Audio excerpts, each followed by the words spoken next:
Good morning, नमस्कार। आप सभी का ग्रेविटी पॉइंट में स्वागत है। मैं सुरेश धर दुबे भूगोल की प्रैक्टिस श्रृंखला के साथ उपस्थित हूं। यह प्रैक्टिस श्रृंखला जियोमॉर्फोलॉजी के 5वें एपिसोड है, जिसके अंतर्गत आज हम लोग भूकंप शास्त्र पर संबंधित जो प्रश्न हैं इसको डिस्कस करेंगे। चैनल को सब्सक्राइब, लाइक एवं शेयर करने के लिए आप सभी का धन्यवाद। यदि आपने अभी तक चैनल को सब्सक्राइब नहीं किया तो चैनल को सब्सक्राइब करें, लाइक करें एवं प्रमोट करें, जिससे प्रत्येक वीडियो का नोटिफिकेशन आप लोगों तक सबसे पहले पहुंच सके। प्रत्येक वीडियो का पीडीएफ मटेरियल टेलीग्राम चैनल पर उपलब्ध है, जिसे आप वहां से डाउनलोड कर सकते हैं, जिसका लिंक नीचे कमेंट बॉक्स में दिया गया है। आइए प्रश्न को प्रारंभ करते हैं। इसके साथ साथ हम लोग इंडियन ज्योग्राफी पे भी प्रश्न बना रहे हैं और साथ में मानचित्र द्वारा भारत के भूगोल पर भी हम लोग कुछ कार्य कर रहे हैं, तो आप एक साथ 3 सीरीज को देख सकते हैं। यहाँ पर जो सबसे पहला प्रश्न लिखा है, निम्नलिखित में से भौमिकी आपदाओं को पहचानिए। यहां पे पूछ रहा है कि जिसका संबंध भौमिकी आपदा से है, अर्थात भूगर्भ से है। कहां से है? भूगर्भ से है। इसको बताना है कि कौन सी ऐसी आपदाएं हैं जिसका संबंध पृथ्वी के आंतरिक भाग से संबंध रखते हैं। तो यहां पर है सबसे पहला भूकंपीय, कि जो भूकंप होता है इसका संबंध पृथ्वी के आंतरिक भागों से होता है या भू प्रॉपर्टी से होता है। उसी प्रकार जो सुनामी है, तो जो सुनामी है इसका भी संबंध कहीं न कहीं पृथ्वी के भू प्रॉपर्टी से है, और इस आधार पर दोनों जो पार्ट हैं यह भौमिकी आपदा से संबंध रखते हैं। शेष जो शीतलहर है यह क्लाइमेटोलॉजी का पार्ट है, और उल्का पिंड जो है यह एस्ट्रोनॉमी का पार्ट है। तो इस आधार पर सिर्फ 2 ही ऐसे पार्ट हैं जो हमारे पृथ्वी के क्रस्ट से संबंध रखते हैं। बाकी जो 2 हैं यह कह सकते हैं क्लाइमेटोलॉजी के पार्ट हैं और एस्ट्रोनॉमी के पार्ट हैं। तो इस आधार पर हमारा जो आंसर हो जाएगा बी और डी, अर्थात डी विकल्प यहां पर सही हो जाएगा। अगला प्रश्न लिखा है, निम्नलिखित भाषाओं में सुनामी शब्द किस भाषा से संबंधित है? तो सुनामी शब्द के विषय में पूछा है। सुनामी क्या होती है, अगर इसके विषय में आप जानना चाहते हैं तो देखिए यहां पर होता है क्या, सागर। तो सागर का एक नितल होता है और यहां पर जल भरा होता है। तो जब भूकंप सागर के बेसिन में कहीं पर आ जाए, बॉटम में कहीं पर अगर भूकंप आ जाए, तो इस भूकंप के कारण जो सागरीय जल में लहरें उत्पन्न होती हैं, उससे जो लहरें होती हैं उसी लहर को हम लोग सुनामी कहते हैं। तो सागर के नितल में आने वाले भूकंप से समुद्र के जल में जो लहरें उत्पन्न होती हैं उस जल को हम लोग सुनामी नाम देते हैं। और यह जो शब्दावली है किसके द्वारा प्रयोग की गई है? तो जापान के द्वारा प्रयोग की गई है। अगला यहां पर प्रश्न लिखा है, इनमें से कौन सी तरंगे चट्टानों में संकुचन व फैलाव लाती हैं? तो देखिए यहां पर अगर हम बात करें, भूकंप की 3 प्रकार की लहरें होती हैं। एक होती है पी वेव, एक होती है यस वेव और एक होती है यल वेव। अगर हम पी की बात करें तो पी की जो दिशा है वह ऐसे कंपन करती है, यानी भूकंप की तरंग के चलने की दिशा के समानांतर यह कंपन करती है। लेकिन अगर हम यस की बात करें तो यस इस शेप में कंपन करती है, और यल जो है यह सतह पे चलती है। तो पूछ रहा है चट्टानों में संकुचन व फैलाव। तो संकुचन व फैलाव का जो कॉन्सेप्ट है यह पी वेव का है, क्योंकि पी वेव कैसे चलती है, यह कंप्रेशनल, और कह सकते हैं एक प्रकार से कंप्रेशन होता है तो एक प्रकार से कंप्रेशन कम होता है। तो इस आधार पर हमारा जो आंसर होगा यह हो जाएगा पी वेव, क्योंकि पी वेव ही किस शेप में चलती है, तो यह समानांतर चलती है, जिसको हम कहते हैं अनुदैर्ध्य। क्या कहते हैं? अनुदैर्ध्य कहते हैं। यहां पर हमारा आंसर हो जाएगा पी वेव। क्या हो जाएगा? P wave. अगला यहां पर प्रश्न लिखा है, भूकंप से संबंधित प्रत्यास्थ प्रतिक्षेप, अर्थात यहां पर है इलास्टिक रिबांड, जिसे को कहते हैं प्रत्यास्थ पुनर्संचलन का सिद्धांत। क्या कहते हैं? प्रत्यास्थ पुनर्संचलन का सिद्धांत। इसके विषय में पूछा है कि यह सिद्धांत किसके द्वारा दिया गया है? तो एच.एफ. रीड महोदय के द्वारा दिया गया। किसके द्वारा दिया गया है? एच.एफ. रीड महोदय के द्वारा। इसमें होता क्या है, इसका संबंध सीधा सीधा है कि मान लेते हैं कोई एक स्मूथ चट्टान है, और इस चट्टान के ऊपर जब प्रेशर लगता है, चाहे वह तनाव मूलक हो, चाहे वह दबाव मूलक हो, जिस भी प्रकार का हो या किसी अन्य प्रकार का इस पर प्रेशर लगता है, तो यह चट्टान धीरे धीरे ऐसे ऐसे लचकती है। ऐसे ऐसे क्या करती है? लचकती है। क्यों? क्योंकि इसके ऊपर एक्स्ट्रा कुछ प्रेशर लग रहा है, जिस भी कारण से। तो जब चट्टान ये क्रैक होती है, यहां से टूट जाती है, तो ऐसे में क्या होता है, चाहे चट्टान नीचे की तरफ जाए चाहे चट्टान ऊपर की तरफ, दोनों शेप में यह होती है। तो अगर कंप्रेशनल होता है तो फिर कह सकते हैं नीचे ऊपर दोनों जाती है, और तनाव मूलक होता है तो फिर क्रैक होती है। जब भी क्रैक होगी तो चट्टान में जो कह सकते हैं आयतन में वृद्धि हुई है, तो यह पुनः अपने स्थान पर वापस आना चाहेगी। जैसे आप रबड़ बैंड है, रबड़ बैंड को अगर आप खींच रहे हैं और खींचने के पश्चात जब उसको यानी वो टूट जाएगा, तो वह रबड़ का जो शेप है वह पुनः अपने पुनर्शेप को प्राप्त करना चाहेगा। तो जब पुनर्शेप को प्राप्त करना चाहता है तो इसलिए वह बहुत तीव्रता से वापस आता है। इसी प्रकार चट्टाने भी होते हैं। चट्टाने जब काफी तीव्रता से पुनः अपने स्थान पर वापस आती हैं तो भूकंप आते हैं। क्या आते हैं? भूकंप आते हैं। तो इसी आधार पर कहते हैं भूकंप से संबंधित जो प्रत्यास्थ पुनर्संचलन का सिद्धांत है, अर्थात इलास्टिक रिबाउंड की जो थ्योरी है, यह किसके द्वारा दी गई है? तो एच एफ रीड महोदय के द्वारा दी गई है। इसी पर आधारित अगला यहां पर प्रश्न लिखा है, पृथ्वी के आंतरिक भाग में तनाव शक्ति जनित भ्रंश के कारण भूकंप आते हैं। यही जो हमने अभी डिस्कस किया है कि चाहे तनाव हो चाहे कंप्रेशनल हो, जिस भी कारण से हो, दोनों कारणों से यहां पर चट्टान एक बार अगर मान लेते हैं चट्टान में आप प्रसरण हो रहा है, चट्टान में जब खिंचाव लगता है तो चट्टान के आयतन में वृद्धि होती है। लेकिन जब चट्टान क्रैक हो जाती है तो चट्टान क्या करती है? अपने स्थान पर पुनः वापस जाती है। तो अगर चट्टान मान लेते हैं खींच दिया आपने और बीच से टूट गई, तो टूटने के पश्चात यह चट्टान इधर खिसकेगी और यह चट्टान इधर खिसकेगी, अर्थात भूकंप आ जाती है। तो यह भी मतलब यही सिद्धांत है एच एफ रीड महोदय का। तो इस आधार पर हमारा जो आंसर हो जाएगा वह हो जाएगा सी। अगला प्रश्न लिखा है, कौन सी भूकंपीय तरंगे लहरों की गति की दिशा में समकोण पर कंपन करती हैं? तो यहां पर आपको स्पष्ट होना चाहिए कि जो भूकंप की तरंगे होती हैं यस, पी और यल, तो यस ऐसे चलती हैं।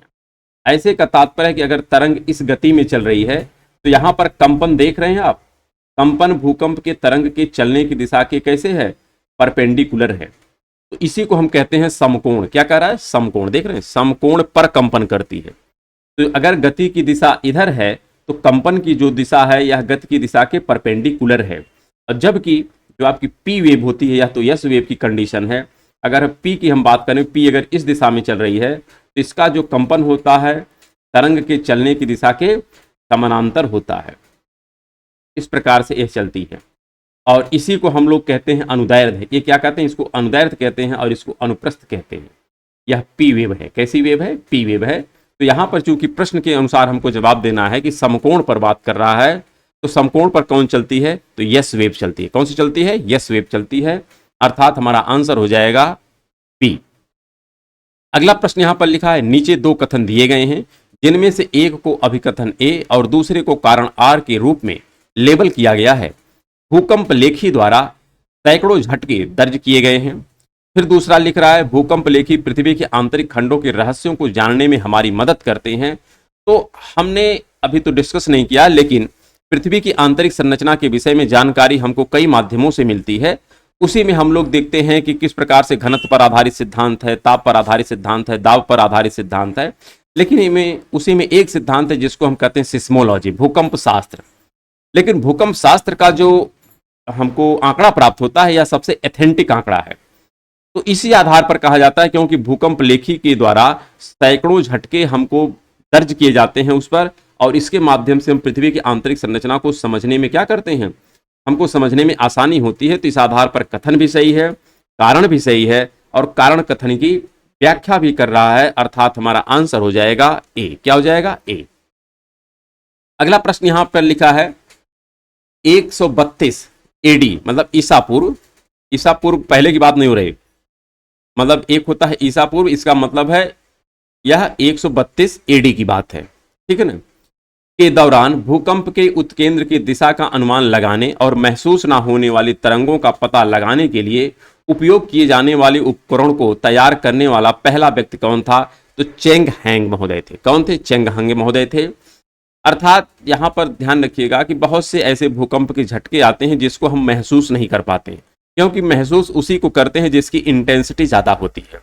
तो ऐसे भूकंप की तरंगों का पता लगाने के लिए हमको किसी न किसी यंत्र का उपयोग करना ही पड़ता है। तो यह पहला यंत्र किसने बनाया था? तो यह यंत्र बनाने वाले जो कह सकते हैं साइंटिस्ट थे, इनका नाम था चेंग हैंग महोदय। क्या नाम था? चेंग हैंग महोदय। इसी प्रकार अगला प्रश्न यहां पर लिखा गया है, निम्नलिखित में से असत्य कथन को छांटना है। अर्थात सभी सत्य हैं, सिर्फ एक कथन असत्य है, और जो असत्य है उसी को चयनित करना है। यहां पर आप स्पष्ट तरीके से देख सकते हैं, सबकी तो बात नहीं करेंगे, केवल यश की हम बात करेंगे, क्योंकि यश तरंगे ध्वनि तरंगों जैसी चलती है। तो यश तरंग ध्वनि तरंग जैसी नहीं चलती है, बल्कि यश तरंग प्रकाश वेव जैसी चलती है। आपको हमने पहले ही कहा कि जो ए वाला शेप है इसको हम कहते हैं अनुप्रस्थ वेव। अनुप्रस्थ वेव जैसा ही आपका प्रकाश वेव चलती है। कौन चलती है? प्रकाश वेव इसी शेप में चलती है। और इसको कहते हैं अनुप्रस्थ, यानी ट्रांसवर्स शेप है। यह ट्रांसवर्स है या इसी को हम अनुप्रस्थ कहते हैं, और इसी टाइप की भूकंप की यस वेव चलती है। तो यह जो वेव है यह प्रकाश की वेव है। कैसी वेव है? प्रकाश की वेव है, ध्वनि जैसी नहीं है। तो इस आधार पर यही गलत है, शेष सभी सही हैं। बाकी अगर हम पी की बात करें तो पी जो है यह समानांतर चलती है, क्योंकि पी के विषय में हमने कहा कि यह ऐसे चलती है, यानी दिशा के कैसे है? समानांतर है। इसका डायरेक्शन ऐसे है, और यह जो है ध्वनि तरंग है, पी ध्वनि तरंग के समान चलती है और यस प्रकाश तरंग के समान चलती है। तो इस आधार पर जो हमारा आंसर हो जाएगा वह आंसर क्या हो जाएगा? हम कह सकते हैं डी। क्या हो जाएगा? डी। अगला यहां पर प्रश्न लिखा है, निम्नलिखित में से असत्य कथन को छांटिए। अर्थात सभी कथन सत्य हैं, सिर्फ एक कथन असत्य है और उसी को छांटना है कि कौन सा कथन असत्य है। लिखा है, भूकंप उत्पन्न कारक ऊर्जा प्रायः भ्रंश के किनारे ही निकलती हैं। फिर लिख रहा है, अधिकेंद्र भूतल पर उद्गम केंद्र के समीपतम बिंदु होते हैं। अगला लिख रहा है यहां पर, सभी प्राकृतिक भूकंप दुर्बल मंडल से आते हैं। तो आप सोचो, अगर यहां पर सभी शब्द ना होता तो यह सही हो जाता सेंटेंस, लेकिन यहां पर लिख दिया गया कि सभी प्राकृतिक भूकंप दुर्बल मंडल से ही आते हैं। ऐसा कुछ भी कॉन्सेप्ट नहीं है, क्योंकि प्लेटों में जब संचलन होता है, संचलन के परिणाम स्वरूप भी भूकंप आते हैं, जो भू प्रॉपर्टी का पार्ट है। किसका पार्ट है? भू प्रॉपर्टी का पार्ट है। और वैसे भी बहुत से अन्य भूकंप आते हैं, जब लैंड स्लाइड होता है तो भी भूकंप आते हैं। तो क्या वह दुर्बल मंडल से संबंध रखते हैं? तो ऐसा तो है नहीं। तो इस आधार पर हम कह सकते हैं कि हमारा जो असत्य सेंटेंस है वह यही सी वाला है, और इसीलिए ही हमारा आंसर हो जाएगा। शेष सभी जो प्रश्न यहाँ पर विकल्प दिए हैं सब सही हैं। जैसे लिखा, भूकंप का उद्गम केंद्र अवकेंद्र कहलाता, ये भी सही है, क्योंकि जो हमारा फोकस होता है उसी को हम अवकेंद्र भी कहते हैं। यहाँ पर लिखा, अधिकेंद्र भूतल पर उद्गम केंद्र के समीपतम बिंदु होते हैं, ये भी सही है। यहाँ पर तीनों सही हैं, सिर्फ यही सी वाला ऑप्शन गलत है। अगला प्रश्न लिखा है, भूकंप में देशांतर, देशांतर के बाद यहाँ पर कामा लगाइए, अनुप्रस्थ और सतह।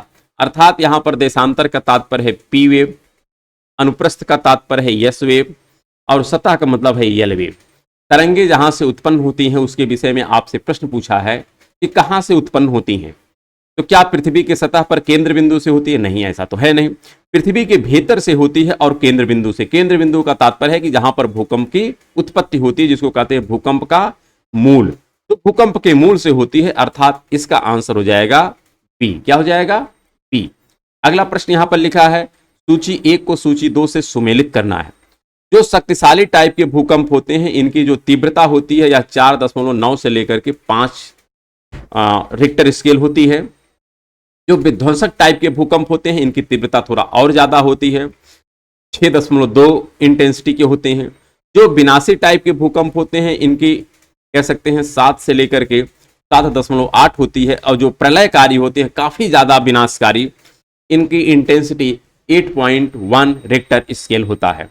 इस आधार पर अगर हम मिलान करें तो हमारा जो प्रॉपर आंसर हो जाएगा 2, और इसके पश्चात हो जाएगा 4, और फिर 1 और 3। तो 2, 4, 1, 3 अर्थात बी वाला हमारा विकल्प सही हो जाएगा।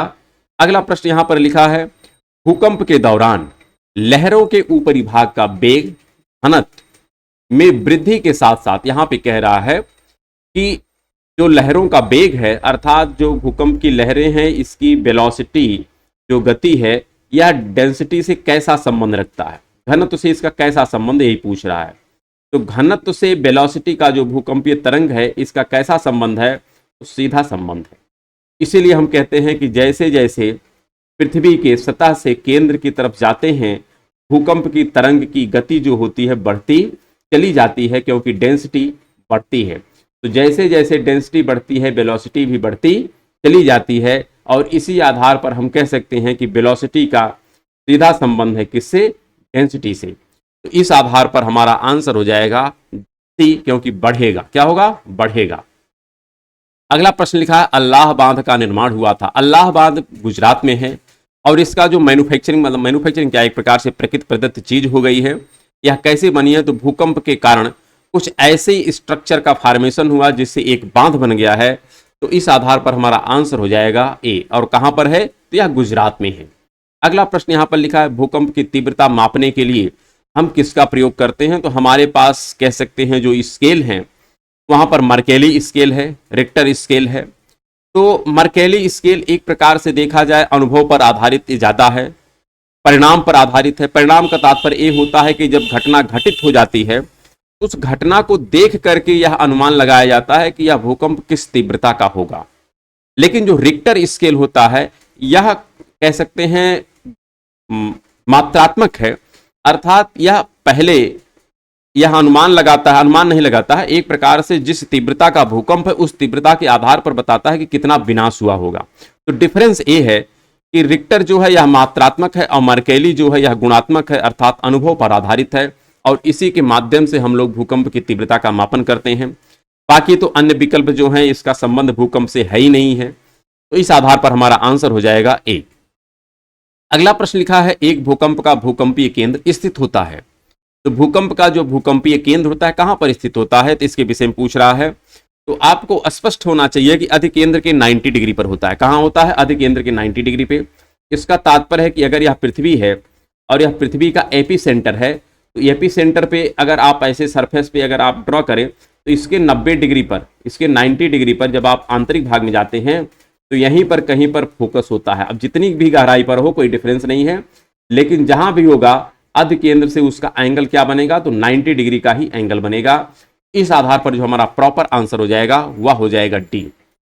इसी प्रकार अगला प्रश्न यहां पर है, देशांतर या संपीडनीय। देशांतर या संपीडनीय का तात्पर्य है, संपीडन का तात्पर्य समझिएगा कि अगर भूकंप की तरंग इस प्रकार से आगे बढ़ रही है तो ऐसे जो कंपन होता है, इसी कंपन को हम क्या कहते हैं, इसी कंपन को हम कहते हैं संपीडनात्मक। क्या कहते हैं? संपीडनात्मक। और इसी को कहते हैं देशांतरी, इसी को कहते हैं पी वेव, इसी को कहते हैं अनुदैर्ध्य वेव। तो अनुदैर्ध्य इसी का नाम है, इसी का नाम संपीडनात्मक है, इसी का नाम देशांतर है, तो सब इसी के नाम है और यह ध्वनि तरंग के जैसा गमन करती है। तो इस आधार पर हमारा जो, और यही जो भूकंपीय वेव है यही चट्टानों में संकुचन और प्रसरण के लिए उत्तरदायी होती है, अर्थात हमारा आंसर हो जाएगा ए। अगला प्रश्न लिखा है, सतही तरंगों के लिए निम्न में से कौन सा कथन गलत है। यहां पर गलत की पहचान करना है, अर्थात सभी सही है, सिर्फ एक गलत है और वही गलत जो है उसी का चयन करना है। यहां पर लिखा है वे तत्व तरंग, यहां पे देखिए किसके विषय में बताना है, सतही। सतही का मतलब है यल वेव। यल वेव के विषय में प्रश्न पूछा है, लिखा है वे केवल प्रॉपर्टी के माध्यम से चलते हैं, तो ये तो सही है, भू प्रॉपर्टी में चलते हैं, ऊपरी भाग में चलते हैं। वे तत्व तरंगों की तुलना में कम आवृत्ति की होती हैं, तो ये भी बात सही है, क्योंकि जो सतही तरंग होती है, यल वेव होती है, इसकी जो आवृत्ति होती है सबसे कम होती है।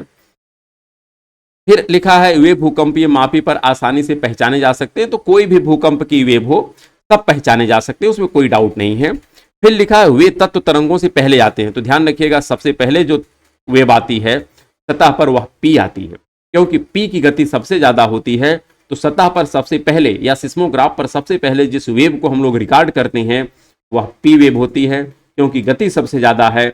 इसके पश्चात यस वेव को दर्ज किया जाता है, फिर यल वेव को। तो जो यहां पर लिखा है कि यह सबसे पहले आती है यही गलत है, और गलत ही हमारा आंसर होगा, क्योंकि गलत की पहचान करनी है। तो चौथा सेंटेंस हमारा गलत है और इसीलिए यह हमारा आंसर होगा।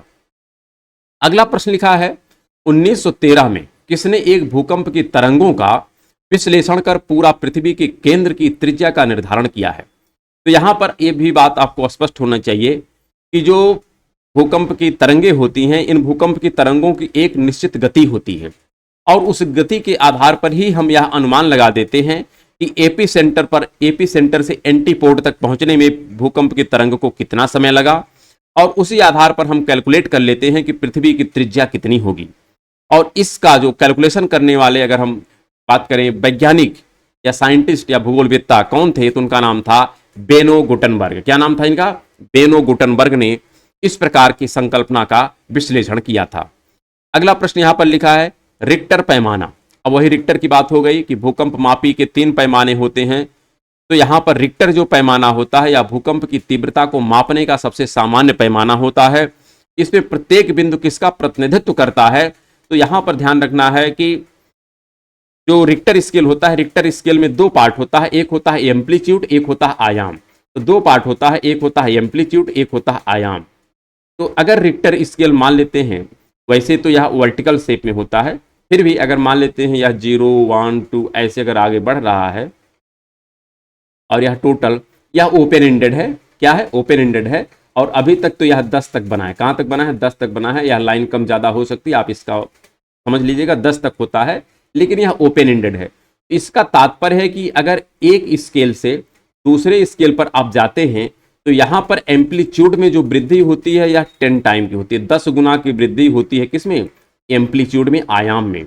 उसी प्रकार अगर एनर्जी की बात करें कि एनर्जी में कितने की वृद्धि होती है, तो यहां पर 31.6 गुना की वृद्धि होती है। अर्थात अगर एक रिक्टर स्केल का भूकंप है और फिर जब दूसरे रिक्टर स्केल का भूकंप आएगा तो उसकी एनर्जी पहले की तुलना में 31.6 गुना हो जाती है, और एम्पलीट्यूड या आयाम जो होता है वह 10 गुना बढ़ जाता है।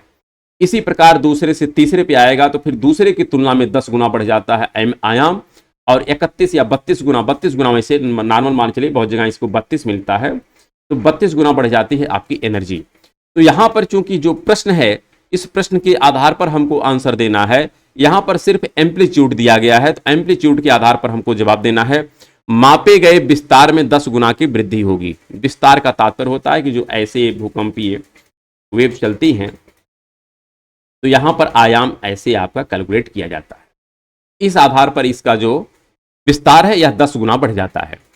तो इसका आंसर हो जाएगा बी। अगला प्रश्न यहां पर लिखा है, भारत में उच्च गहनता की भूकंपीय मेखला हिमालय क्षेत्र में स्थित है। ये तो सही है कि जो मैक्सिमम भूकंप आते हैं हिमालयी क्षेत्र में आते हैं। कारण क्या है कि यहां पर आपका एक कन्वर्जेंस प्लेट जोन है, वहां पर दो अभिसारी प्लेट किनारा है, एक तरफ यूरेशिया प्लेट है और एक तरफ इंडियन प्लेट है, दोनों मिलती हैं, तो वहां पर लगातार भूकंप आता ही रहता है। और साथ में हिमालय जो है एक अवसादी संरचना है, बार बार यहाँ पर लैंडस्लाइड जैसी भी घटनाएं घटित होती रहती है, तो यहाँ पर उच्च गहनता है भूकंप की, इसमें कोई डाउट नहीं है। साथ में यहाँ पर लिखा है हिमालय के क्षेत्र में अनुदैर्ध्य उत्क्रम मेखलाएं हैं, ये भी बात सत्य है। तो यहाँ पर कथन भी सही है, कारण भी सही है, लेकिन आपको स्पष्ट रखना है कि कारण जो है कथन की व्याख्या नहीं कर रहा है। अर्थात अनुदैर्ध्य उत्क्रम के कारण ही भूकंप ज्यादा आते हैं ऐसा नहीं है, बल्कि भूकंप इसलिए ज्यादा आते हैं क्योंकि यह कन्वर्जेंस प्लेट मार्जिन है। इस आधार पर हमारा जो आंसर हो जाएगा वह हो जाएगा बी। अगला प्रश्न है, निम्नांकित में से कौन सा कथन सत्य है? अर्थात यहां पर सभी गलत हैं, सिर्फ एक ही सत्य है, और जो सत्य है उसी की पहचान करना है। यहां पर सबसे पहला यहां पर देखिए लिखा है, भूपृष्ठ के निचले भाग के आधार पर भूकंपीय तरंगों की गति में अचानक वृद्धि हो जाती है। चलिए यही सही है, बाकी सब गलत हो जाएंगे, क्योंकि लिख रहा है ना कि जैसे आप भूपृष्ठ के निचले भाग में जाते हैं, अर्थात कह सकते हैं क्रस्ट से मेंटल की तरफ जब आप बढ़ते हैं तो नीचे जैसे जैसे बढ़ते हैं डेंसिटी बढ़ती चली जाती है, और डेंसिटी जैसे जैसे बढ़ती है भूकंपीय तरंगों की गति में भी वृद्धि होने लगती है। तो जैसे ही आप निचले भाग में जाते हैं तो सहसा भूकंपीय तरंगों की गति में वृद्धि हो जाती है। लेकिन यहां पर जो दूसरा लिखा है, प्रवार कोड सीमा का निर्धारण मोह असंबद्धता द्वारा होता है, तो यहां पर क्या मेंटल और कोर के मध्य में मोह है? ऐसा तो है नहीं। मेंटल और कोर के मध्य में जो है उसका नाम है गटनबर्ग। इसी प्रकार प्रवार और भूपृष्ठ, तो वहां पर मोह है। क्या है? मोह है, गटनबर्ग है नहीं। और यहां पर जो लिखा है मोह, मोह नहीं है, तो यह उल्टा हो गया, मोह को यहां कर दो और गटनबर्ग को यहां कर दो, तो बात सही हो जाती। लेकिन इस आधार पर ये भी गलत है, सेंटेंस ये भी गलत है। लिखा है प्रवार मुख्यतः लोहा और निकिल से निर्मित है, तो प्रवार लोहा और निर्मित से नहीं निर्मित है, बल्कि यह सीमा से बना है, सिलिका और मैग्नीशियम से बना है। और प्रवार जो है यह मुख्यतः किससे है? सियाल और सीमा से, मतलब सीमा से है। और जो कोर है यह लोहा और निकिल से बना है, तो यह भी सेंटेंस गलत है। इस आधार पर हमारा पहला ही विकल्प सही है और यही हमारा आंसर हो जाएगा। अगला प्रश्न यहां पर लिखा है, भूकंप की उत्पत्ति पृथ्वी की प्रॉपर्टी में आकस्मिक संचलन से होती है। क्या ऐसा आपको लगता है कि भूकंप की उत्पत्ति जो है पृथ्वी की प्रॉपर्टी में आकस्मिक संचलन से होता है? तो ये बात पूरी तरीके से सही है। बल के अंतर्गत इसका डिस्कशन हम लोग करेंगे कि जो बल होता है, बल भी दो प्रकार के होते हैं। एक होते हैं बल जो आंतरिक भाग से संबंध रखते हैं, और एक बल होते हैं जो बाह्य भाग से संबंध रखते हैं। और अंतर्जात बल को भी कंपन की तीव्रता के आधार पर दो भागों में बांटा जाता है। एक होता है जो मंद गति का संचलन होता है, एक होता है तीव्र गति का संचलन। जो तीव्र गति का संचलन होता है उसी को हम कहते हैं आकस्मिक संचलन। क्या कहते हैं? आकस्मिक संचलन। और इसी का परिणाम है भूकंप और ज्वालामुखी। तो भूकंप और ज्वालामुखी जो है यह इसी आकस्मिक संचलन के परिणाम है। तो इस आधार पर हमारा यह कथन सही है। कारण की चर्चा करते हैं, पृथ्वी के अंतराल में एकत्र जलवाष्प प्रॉपर्टी तोड़कर बाहर आ जाता है, तो ये भी सही है, इसमें कोई दिक्कत नहीं है। तो इस आधार पर कथन भी सही है और कारण भी सही है, लेकिन कारण जो है कथन की व्याख्या नहीं कर रहा है, क्योंकि इसके तोड़ने से आकस्मिक संचलन नहीं होता है। हाँ, क्योंकि भू प्रॉपर्टी को तोड़ करके अगर जलवाष्प बाहर आ रहा है तो इससे भूकंप की उत्पत्ति का कोई खास विशेष संबंध नहीं रहता है। हाँ, लेकिन भूकंप आते भी हैं, तो इस आधार पर हम कह सकते हैं यह इसकी पूरी स्पष्टीकरण नहीं करता है। जो आकस्मिक संचलन है, आकस्मिक संचलन के लिए यह उत्तरदायी नहीं है, बल्कि आकस्मिक संचलन के लिए जो उत्तरदायी होता है, या कह सकते हैं प्लेट विवर्तन की घटनाएं होती हैं। तो इस आधार पर हमारा जो आंसर हो जाएगा वह हो जाएगा बी। आकस्मिक संचलन का वैसे संबंध ज्यादातर ज्वालामुखी की प्रक्रियाओं से होता है। यहां पर अगला प्रश्न दिया है, निम्नलिखित में से कौन सी भूकंपीय तरंग पृथ्वी के केंद्र भाग अर्थात क्रोड से गुजरती है। तो जो भूकंप की तरंगे होती हैं यस, पी और यल, यल तो केवल सतह पे चलती है, और यस जो है कह सकते हैं क्रस्ट, और क्रस्ट के साथ साथ यह मेंटल तक जाती है। कहां तक जाती है? मेंटल तक जाती है। लेकिन जो पी वेव होती है यह कोर तक भी जाती है। तो अगर इसको हम एक इमेज के माध्यम से डिफाइन करना चाहें तो यल जो है यह केवल सरफेस पे चलती है। कहाँ चलती है? सरफेस पे चलती है। लेकिन जो यस वाली है यह ऐसे यहां से ऐसे गुजर जाती है, दोनों तरफ ऐसे ये गुजर जाती है, तो यह यस वाली हो जाती है। और जो अंदर से ऐसे निकल जाती है ए वाली, इसको हम कहते हैं पी वेव। तो यह पी हो जाती है या यस हो जाती है, और सरफेस पे जो चलती है यल चलती है। तो कोर से गुजरने वाली केवल कौन सी है? पी है। उसके पीछे कारण ए है कि जो यस वेव है केवल ठोस माध्यम में चलती है, पी वाली जो है ठोस और तरल दोनों में चलती है, जबकि यल वाली ठोस, तरल और गैस तीनों माध्यम में चलती है। और पृथ्वी का जो आंतरिक भाग है, जो आउटर कोर है, आउटर कोर पूरी तरीके से तरल अवस्था में है, इसलिए वहां पर यस वाली तरंग विलुप्त हो जाती है और पी वाली तरंग आगे बढ़ जाती है और पृथ्वी के एंटीपोड तक पहुंचती है। कहां तक पहुंचती है? एंटीपोड तक पहुंचती है। और यह जो पार्ट होता है इसको कहते हैं एपिसेंटर। तो इस आधार पर हमारा जो आंसर हो जाएगा वह हो जाएगा ए। क्या हो जाएगा? ए, क्योंकि पी वेव भी कोर से गुजरती है। अगला प्रश्न यहां पर लिखा है, प्राथमिक भूकंपीय तरंगों की गति होती है। तो बताना है प्राथमिक जो भूकंपीय तरंग होती है इसकी गति क्या है। तो 8 से लेकर के 14 किलोमीटर। जो पी वेव है, पी वेव की गति 8 से 14 होती है। अगर हम यस की बात करें, इसकी तो 8 से 14 हो गई। इसी प्रकार अगर हम यस की बात करें तो यस आपका मिलता है 4 से लेकर 8 किलोमीटर प्रति सेकेंड है। फिर इसी प्रकार अगर हम यल की बात करें तो यह 3 से 4 किलोमीटर पर सेकेंड की गति से आगे बढ़ता है। तो हमारा आंसर जो हो जाएगा यह हो जाएगा बी। अगला यहां पर प्रश्न लिखा है, भूकंप के उद्गम केंद्र जिसे छाया क्षेत्र कहते हैं में कौन सी भूकंपीय तरंगे पहुंचती हैं। तो ध्यान रखिएगा, जो छाया क्षेत्र होता है अगर हम ऐसे बनाएं तो यहां से अगर हम एक केंद्र मानते हैं तो ऐसे अगर हम गुजारें तो यहां से करीब करीब 105 से लेकर के 145 का जो क्षेत्र होता है दोनों तरफ का, जहां पर भूकंप की कोई तरंग नहीं पहुंचती है, इसको हम लोग कहते हैं भूकंप का छाया क्षेत्र। क्या कहते हैं? भूकंप का छाया क्षेत्र कहते हैं। और भूकंप के छाया क्षेत्र में केवल कौन सी तरंग पहुंचती है? तो पी पहुंचती है। कौन पहुंचती है? पी पहुंचती है। यहां पर यस वाली नहीं पहुंचती है, क्योंकि यस वाली जो है यह आउटर कोर से ही ऐसे क्रॉस कर जाती है। जब आउटर कोर से क्रॉस कर जाती है तो इसलिए यह पहुंच नहीं पाती है कहां पर? भूकंप के छाया क्षेत्र में, जिसका विस्तार 105 से लेकर के 145 डिग्री के मध्य में होता है। तो इस आधार पर हमारा जो प्रॉपर आंसर हो जाएगा वह आंसर हो जाएगा ए। क्या हो जाएगा? ए। अगला प्रश्न यहां पर लिखा है, निम्नलिखित में से कौन सी मेखला भूकंप या ज्वालामुखी के साथ साथ वितरण से संबंधित नहीं? तो बताना है कि कौन सी जो मेखला है भूकंप एवं ज्वालामुखी के साथ साथ वितरण से संबंधित नहीं, अर्थात सभी मेखलाओं पर भूकंप और ज्वालामुखी आएगा, सिर्फ एक ऐसी मेखला है जहां का संबंध भूकंप और ज्वालामुखी से नहीं है, और उसी की पहचान करना है। यहां पर लिखा है परिप्रशांत मेखला। तो पूरी तरीके से आपको स्पष्ट होना चाहिए कि जो परिप्रशांत मेखला है यहां पर भूकंप भी आते हैं और ज्वालामुखी की प्रक्रिया भी होती है। इसी प्रकार जो पूर्वी अफ्रीका की मेखला है, अर्थात जो महान अफ्रीका की भ्रंश घाटी है, यहां पर केवल भूकंप आते हैं, ज्वालामुखी की प्रक्रिया नहीं होती है।